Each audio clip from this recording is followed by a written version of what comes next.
So today, we're going to dig into something that's really changing the game in mental health care. We're moving past just simple labels to figure out what it actually takes to build a truly personalized plan for someone, what you might call a real blueprint for well-being. I mean, really think about that for a second. If somebody tells you they have anxiety, what does that truly tell you about them, about their life, their unique strengths, how they see the world? I bet you felt this too, that a single word just can't possibly capture the whole complicated story of a person. And look, this isn't just a hunch. Experts like psychologist Eva Gilboa-Schechtman are pointing out that these diagnoses on their own just don't cut it. They're only one tiny piece of the puzzle. This might be why, even with all the incredible advances we've made, we're not seeing the progress we should be when it comes to the burden of mental health conditions. It's a pretty big sign that we need to be looking a lot deeper. So if a diagnosis isn't enough, what's missing from the picture? Well, that's exactly what we're going to explore first in this section, More Than a Label. Now, don't get me wrong, a diagnosis can be super useful. It gives therapists a shared language and points them in a general direction. But you got to think of it like a single snapshot. It's frozen in time, and our lives are anything but frozen, right? We're always in motion. Our goals change, our strengths evolve, we face new things. A simple label just can't hold all the richness of your personal background, your culture, or what makes you resilient. Okay, so if the diagnosis is just the starting point on the map, how do we figure out the rest of the journey? Well, we need a much more detailed plan. And that right there brings us to the big idea of this explainer, the therapist's blueprint. The fancy term for this blueprint is case conceptualization. But let's just forget the jargon for a minute. What this is really about is weaving together a person's complete, coherent story. It takes that diagnosis as just one thread and adds a whole bunch of others to create this rich, personalized narrative that gets to the heart of not just what's going on, but how it started and why it's sticking around.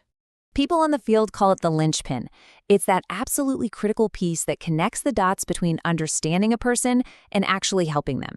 And here's the most important part. This isn't some dusty old document that gets filed away. No way. It's a living, breathing blueprint that the therapist and the client build and update together as they learn more on their journey.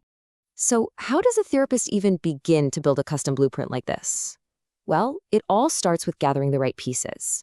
This next section is all about how they collect all the scattered parts to see the full picture. A really great blueprint is made of two key things. On one hand, you've got the science, the general stuff we've learned from research about how people work. They call that nomothetic information.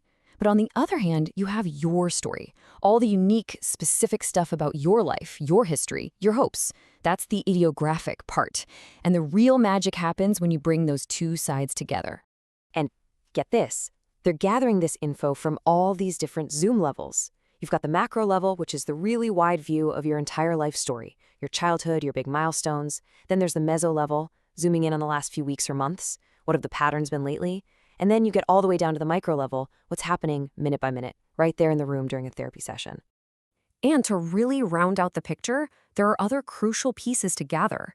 Like, how has your cultural background shaped your values? How has your social class impacted the way you think and feel? And whenever possible, it helps to hear from other people, like family or other doctors. It's all about getting that full 360-degree view of a person. Okay, so the therapist has gathered all these pieces, the science, the personal story, stuff from different timelines and different contexts. What do they do with all of it?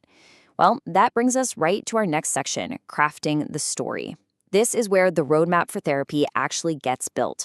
And here's how that roadmap comes together. First, you got to identify the specific problems. Then you dig into all that context we just talked about. And here's a crucial part.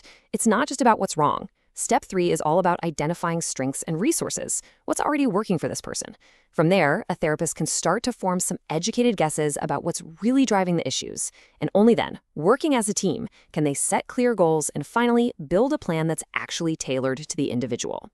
This whole process, it just seems so logical, right? So essential for giving people care that's actually personalized and effective. Which raises a big question. Why isn't this the main thing we talk about in mental health?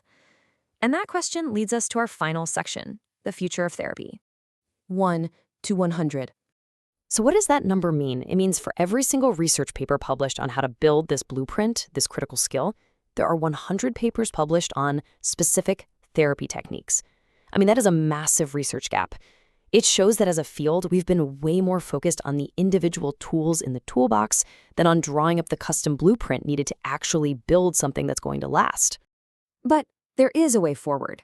Imagine using new tech to gather rich data from a person's actual daily life.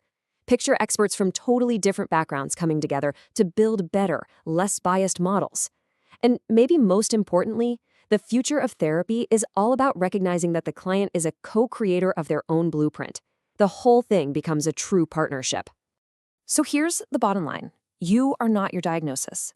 You are a dynamic, complex, and totally unique story. And thinking in terms of a blueprint helps us really honor that complexity. Which kind of leaves us with one final thing to think about. Beyond any single label you might have, what does your blueprint look like?